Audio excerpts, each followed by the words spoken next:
Assalamualaikum warahmatullahi wabarakatuh. Alhamdulillah, wassalatu wassalamu ala rasulillah, wala hawla wala quwwata illa billah. Asyhadu an la ilaha illallah wahdahu la syarikalah, wa asyhadu anna Muhammadan abduhu wa rasuluh, amma ba'du. Puji syukur atas kehadiran Allah Subhanahu wa taala. Kita memperbanyak bersyukur kepada Allah, memuji Allah, karena sampai saat ini Allah masih mengkaruniakan nikmat yang begitu banyak kepada kita, dan kita pergunakan nikmat tersebut untuk ketaatan kepada Allah Subhanahu wa taala.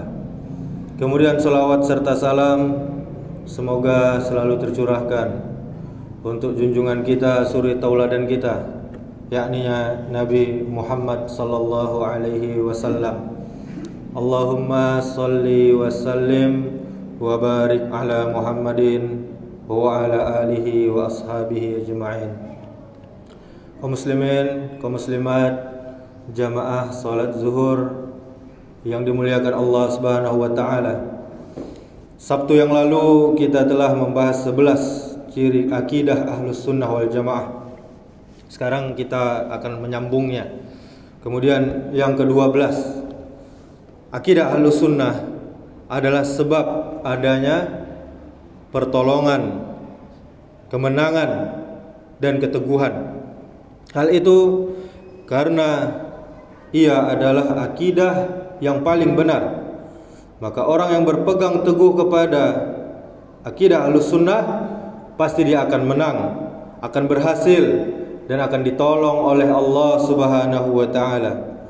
Hal itu sebagaimana sabda Nabi kita Muhammad sallallahu alaihi wasallam, "La tazalu ta'ifatun min ummati zahirina 'alal haqq, la yadurruhum man khazalahum hatta ya'tiya amrullahi wa hum kadzalik."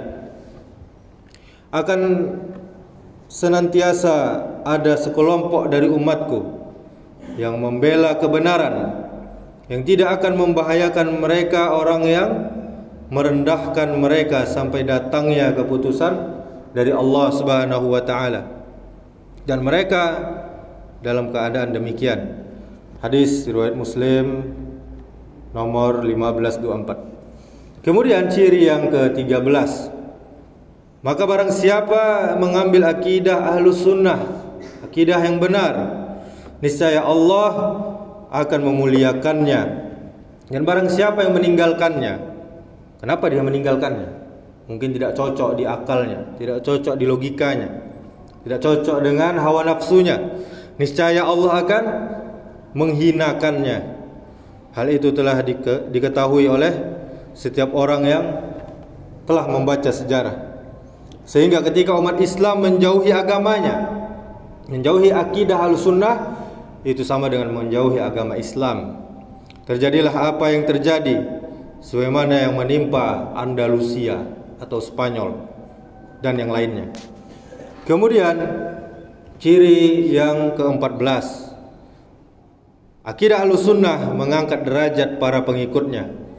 Barang siapa yang berpegang teguh kepada akidah Ahlus Sunnah wal Jamaah, semakin mendalami ilmu tentangnya, mengamalkan segala konsekuensinya, serta mendakwahkannya, mengajarkannya kepada manusia, niscaya Allah akan meninggikan derajatnya, meluaskan kemasyhurannya, serta keutamaannya akan tersebar baik sebagai pribadi maupun jamaah. Kemudian ciri yang ke-15, akidah Ahlus Sunnah wal Jamaah adalah akidah terbaik yang sesuai dengan segenap hati dan sebaik-baik yang diketahui oleh akal. Akidah Ahlus Sunnah menghasilkan berbagai pengetahuan yang bermanfaat dan menghasilkan akhlak yang mulia. Akidah Ahlus Sunnah wal Jamaah adalah kapal, ibarat kapal Nabi Nuh, kapal keselamatan. Maka barang siapa yang berpegang teguh dengannya, niscaya akan selamat. Sebaliknya, barang siapa yang meninggalkannya, niscaya akan tenggelam dan akan binasa. Akidah Ahlus Sunnah wal Jamaah adalah akidah kasih sayang dan akidah persatuan. Kemudian ciri yang ke-16, tidaklah umat Islam itu bersatu dalam kalimat yang sama di berbagai masa dan tempat, kecuali karena mereka berpegang teguh dengan akidah Ahlus Sunnah wal Jamaah. Sebaliknya, mereka akan bercerai-berai, berpecah belah, dan saling berselisih pendapat jika menjauh darinya. Yang ini punya akidah sendiri, yang ini punya akidah sendiri, ini punya manhaj sendiri, punya thariqah sendiri, maka akan terpecah, tidak bersatu. Kemudian ciri yang ke-17, akidah Ahlus Sunnah wal Jamaah adalah akidah yang sangat istimewa. Para pengikutnya adalah orang-orang yang istimewa pula. Jalan mereka pastinya lurus dan tujuannya pun jelas. Kemudian ciri yang ke-18, akidah Ahlus Sunnah menjaga para pengikutnya dari bertindak tanpa petunjuk, mengacau dan bersikap sia-sia. Manhaj mereka satu, cara mereka beragama itu satu, tidak bercabang-cabang. Prinsip mereka jelas, tetap, dan tentu tidak berubah-ubah. Kemudian ciri yang ke-19, karena itu para pengikutnya selamat dari mengikuti hawa nafsu, selamat dari bertindak tanpa petunjuk pedoman dalam soal wala wal bara. Apa wala wal bara? Yaitu setia, cinta, dan berlepas diri dari cinta dan benci kepada orang lain tanpa petunjuk dari Allah.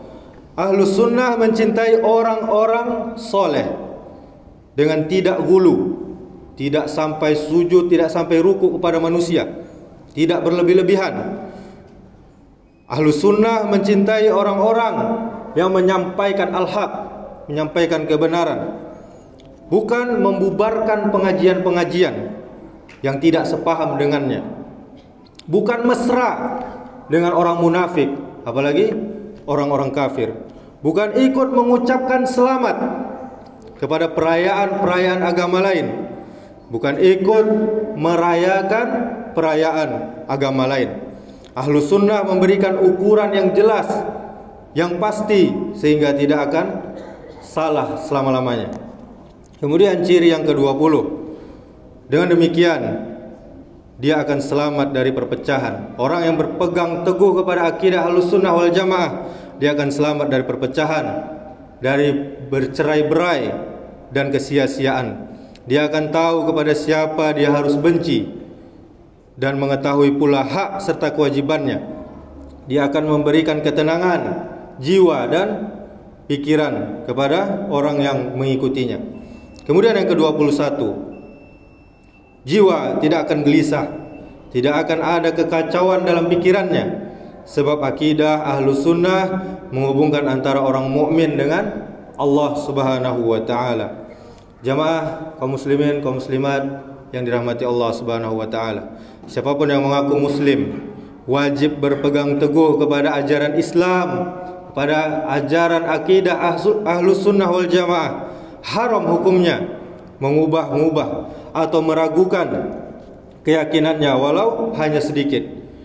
Meragukan, mengubah atau meyakini sesuatu yang bertentangan dengan prinsip ajaran Islam, prinsip Ahlus Sunnah wal Jamaah, maka bisa membatalkan keimanan dan tidak ada kompromi dengan akidah umat lain. Dalam prinsip akidah Ahlus Sunnah, seorang muslim wajib mengimani bahwa Allah Subhanahu wa taala adalah esa, tunggal. Islam menolak paham yang mengatakan Allah itu memiliki sekutu, memiliki keturunan atau anak. Demikianlah, semoga Allah Subhanahu wa taala mengistiqomahkan kita dengan pemahaman yang benar, dan semoga Allah Subhanahu wa taala menjaga kita dari firqah-firqah yang menyimpang yang banyak saat ini. Subhanakallahumma wa bihamdika asyhadu an la ilaha illa anta astaghfiruka wa atubu ilaik. Wassalamualaikum warahmatullahi wabarakatuh.